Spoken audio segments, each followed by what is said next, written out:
звоню маме, говорит, что какой-то кошмар.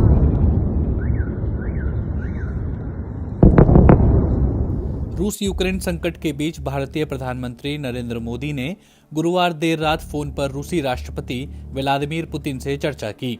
चर्चा के दौरान पुतिन ने प्रधानमंत्री मोदी को यूक्रेन के बारे में ताजा स्थिति से अवगत कराया। वहीं प्रधानमंत्री मोदी ने कहा कि वो मानते हैं कि रूस और नेटो के बीच जो भी मतभेद हैं उन्हें बातचीत के जरिए सुलझाया जा सकता है। प्रधानमंत्री मोदी ने तत्काल हिंसा रोकने की अपील की और कहा कि राजनयिक बातचीत के लिए सभी पक्षों को ठोस कोशिश करने की जरूरत है। नरेंद्र मोदी ने यूक्रेन में फंसे भारतीय नागरिकों की सुरक्षा को लेकर भी पुतिन से चर्चा की और कहा कि सभी भारतीय नागरिकों को सुरक्षित यूक्रेन से निकालना और देश वापस लाना उनके लिए सबसे बड़ी प्राथमिकता है। दोनों नेताओं में इस बात पर भी सहमति बनी कि मौजूदा तनाव के बीच दोनों मुल्कों के अधिकारी और राजनयिक साझा हितों के मुद्दों पर एक दूसरे के साथ लगातार संपर्क बनाए रखेंगे। इससे पहले भारत के विदेश सचिव हर्षवर्धन श्रृंगला ने कहा था कि यूक्रेन में करीब 20,000 भारतीय रहते हैं। उन्होंने बताया कि बीते कुछ दिनों में 4,000 भारतीय यूक्रेन छोड़ चुके हैं। हर्षवर्धन श्रृंगला ने कहा है कि भारत ने यूक्रेन के हालात से निपटने के लिए कई कदम उठाए हैं। उन्होंने कहा कि यूक्रेन में तेजी से घटनाक्रम बदल रहा है। उन्होंने बताया कि हालात से निपटने के लिए उठाए गए कदमों में वहां रह रहे भारतीय नागरिकों का पंजीकरण करना भी शामिल है। श्रृंगला ने कहा कि ये काम 1 महीने पहले ही शुरू हो गया था।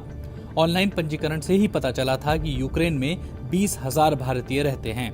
उन्होंने ये भी बताया कि बीते कुछ दिनों के दौरान 4,000 भारतीय यूक्रेन छोड़ चुके हैं। दिल्ली स्थित विदेश मंत्रालय के कंट्रोल रूम को 980 कॉल्स और 850 ईमेल भी मिले।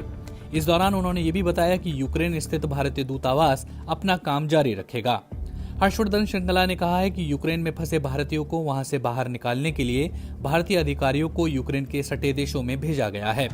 ये अधिकारी रूसी भाषा जानते हैं ताकि इस कारण उन्हें परेशानी का सामना न करना पड़े।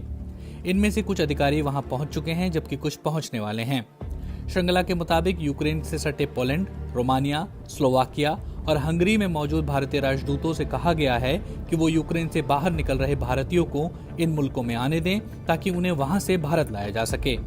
भारतीय दूतावास की ओर से गुरुवार को यूक्रेन में रहने वाले भारतीय नागरिकों के लिए तीसरी एडवाइजरी जारी की गई। इससे पहले भारतीय दूतावास 2 बार ऐसी ही एडवाइजरी जारी कर चुका है। इसमें भारतीय नागरिकों से कहा गया है कि वो जहां हैं वहीं सुरक्षित रहें। एडवाइजरी में लिखा है, जैसा कि आप जानते हैं कि यूक्रेन में मार्शल लॉ लागू कर दिया गया है और इसकी वजह से आवाजाही मुश्किल हो गई है। ऐसे सभी छात्र जो कि कीव में फंस गए हैं और रुकने के लिए जगह नहीं है, मिशन ऐसे सभी छात्रों की व्यवस्था करने के लिए सरकारी संस्थाओं के संपर्क में है। हमें इस बात की जानकारी है कि कुछ स्थानों पर हवा में गूंजते एयर सायरन के साथ साथ बमबाजी से जुड़ी चेतावनी भी दी जा रही है। अगर आप ऐसी स्थिति में फंसे हैं तो गूगल मैप पर नजदीकी बम शेल्टर की लिस्ट है जो कि जमीन के अंदर बनाए गए हैं। अगर आप कीव में हैं तो KDMA कीव सिटी एडमिनिस्ट्रेशन की वेबसाइट का लिंक नीचे दिया गया है। इसके साथ ही बताया गया है कि जहां एक और मिशन इस स्थिति का संभावित समाधान तलाश रहा है, वहीं आप अपने आसपास के हालात से अवगत रहें, सुरक्षित रहें और जब तक बहुत जरूरत ना हो तब तक अपने घर न छोड़ें और अपने दस्तावेज हमेशा अपने साथ रखें। इसके साथ ही यूक्रेन में भारतीय राजदूत पार्थ सतपथी ने कहा कि कीव स्थित भारतीय दूतावास लगातार यूक्रेन में रह रहे भारतीयों को सुरक्षित रखने की दिशा में काम कर रहा है। अगर कोई कीव में फंस गया है तो अपने दोस्तों, परिवारों, भारतीय समुदाय के सदस्यों और भारतीय दूतावास से संपर्क कर सकता है। भारतीय विदेश मंत्रालय ने इससे पहले भी यूक्रेन में रहने वाले छात्रों समेत अन्य भारतीय नागरिकों के लिए दिशा निर्देश जारी किए थे। इसके पहले जारी की गई एडवाइजरी में भारतीय छात्रों को व्यापारिक उड़ानों के माध्यम से यूक्रेन से बाहर निकलने की सलाह दी गई थी।